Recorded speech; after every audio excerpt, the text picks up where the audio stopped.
when I first got on council, it was like you got to wade your way through the water, but you have to also let them know that I was elected to represent, not elected to be told what to do, how to do it, and when to do it. So you had to stand up to some people sometimes.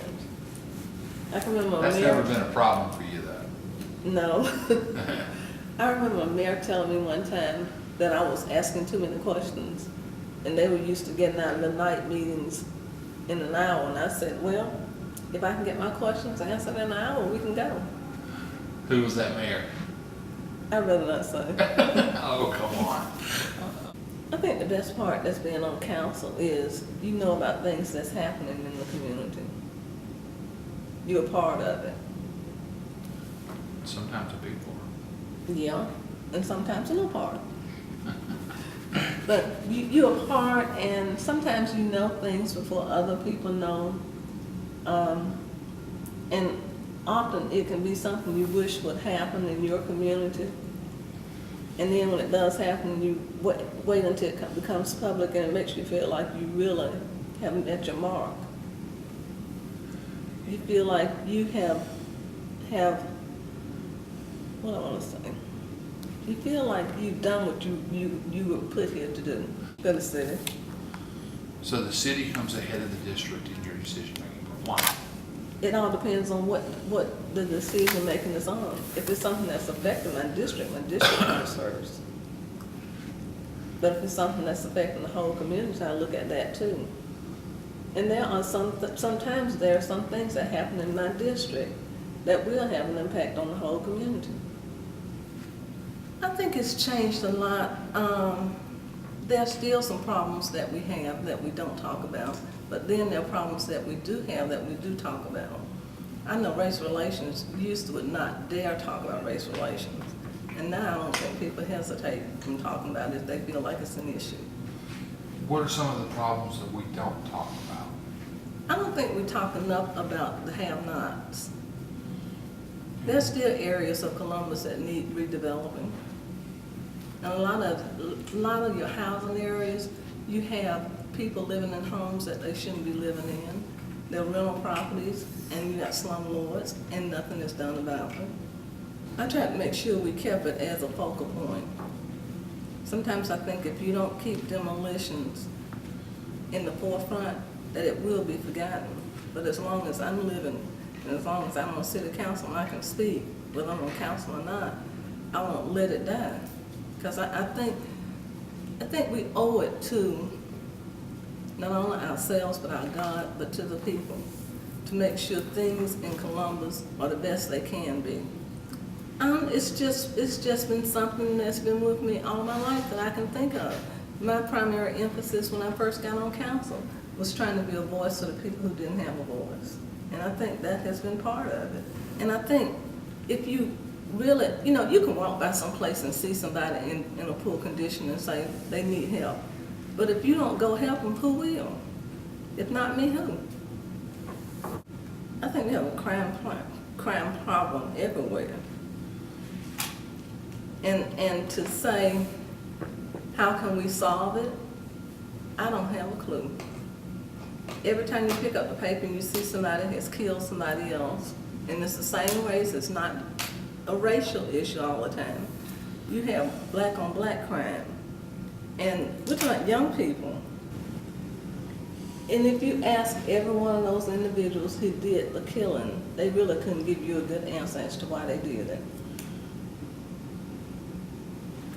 It's been drug related, it's been money related, and it's just been because he looked at me, which is absolutely crazy.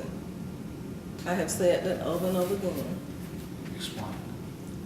If we had a disagreement with somebody, we usually got into a fist fight, and it was the end of it. Nobody pulled out a knife and nobody pulled out a gun. I don't know what the crime statistics were back then, but I just don't believe that we had the kind of killing that we have now. We didn't have the accessibility to me to guns. And I think if there were more available jobs, you may not have so much killing. You still got to have the economic factor in place. And it's got to be more than minimum wage. You figure 4 people in the house on minimum wage, that's poverty. It's bad poverty. Mm-hmm. And a lot of people say, well, if you give them subsidies, then they're on welfare. We got corporate welfare. People talk about welfare like it's just for poor people, and it's not just black poor, you got poor white people. And I don't have a problem helping somebody when they're trying to help themselves. But when you expect somebody to live off $7.35 an hour, and then they won't bring home all of that because they got to pay taxes. That's not livable wage. No, but then when we have corporations that come into Columbus and they get tax credits for 20 years, what's the difference? True, but don't stand up and condone or condemn people because they're taking subsidies to help them make a better place in life for their families. This is a people issue. I worked half a day my senior year at Royal Crown Coal, And where were you going to school? Carver High School. Carver? And Mm-hmm. My classes were finished at 12 and I went to work and worked 4 hours a day. What'd you do at Royal Crown? I was a secretary.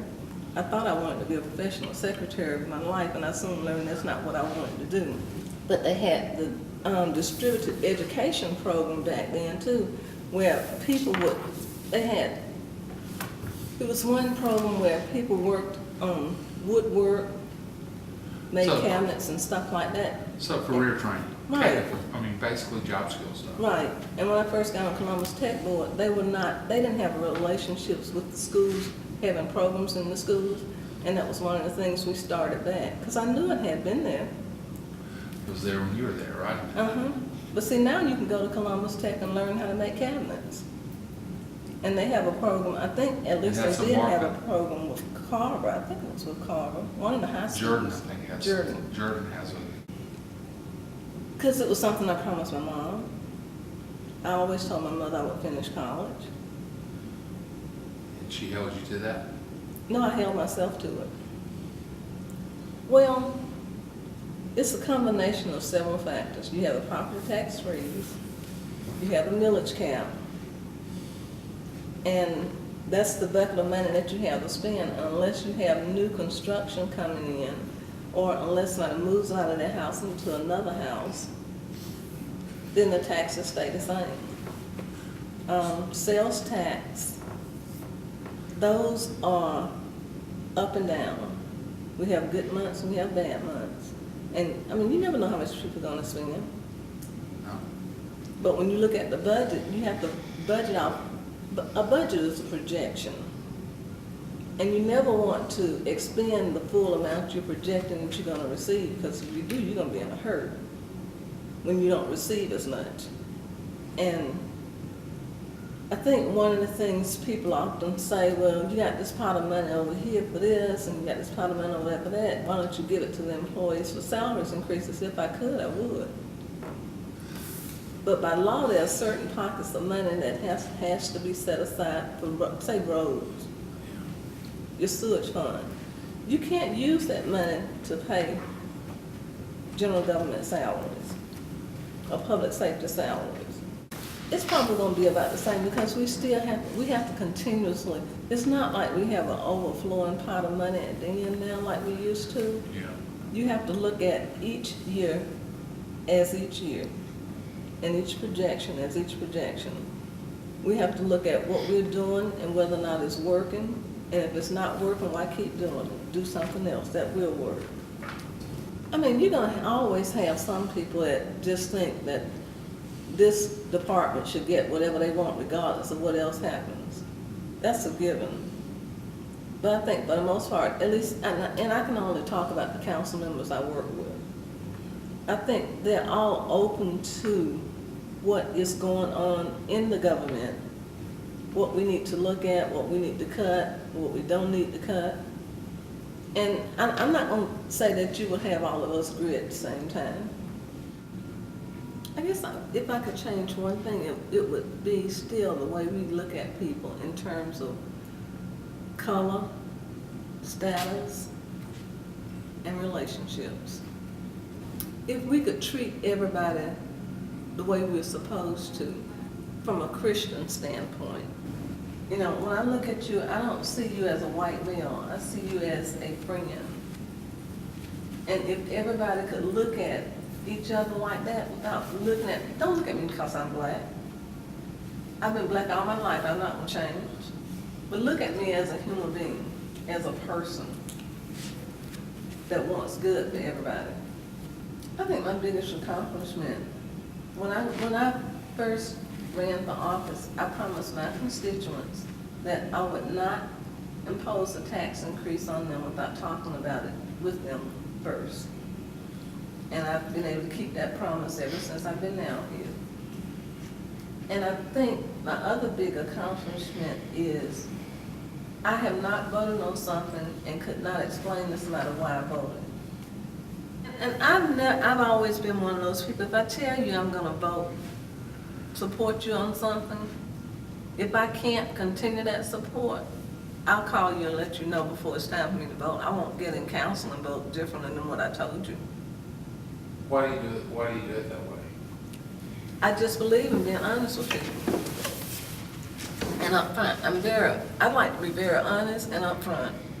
You think It's that- probably gotten me in trouble sometimes, but that's me. The way you see me in council, you see me that way in the street, you see me that way in my relationships, that's all I have to give. It has and it has not. One of the things, it was real strange because before I came down with Parkinson, the only person I knew who had Parkinson that I really thought about was Janet Reno. And the year I was chairperson of the National League of Cities Public Safety Committee, Janet Reno was the Attorney General, and I got to work with her for 2 hours one day. And so, to me, Parkinson was the tremors all over. I didn't associate it with just in one place when it first started. And after I found out I had Parkinson's, well, a lot of my clients or customers at the bank would come by and tell me they had Parkinson's. And it was just like, you meet people on the street and they'll stop and tell you they had Parkinson's. Probably nothing. Other than it's controlled more so. It's a part of the brain that's dying. We all gonna die one day anyway, and I've always felt like you have to enjoy life while you're breathing because you don't know what's gonna happen the next second. I do, but not as much as I should.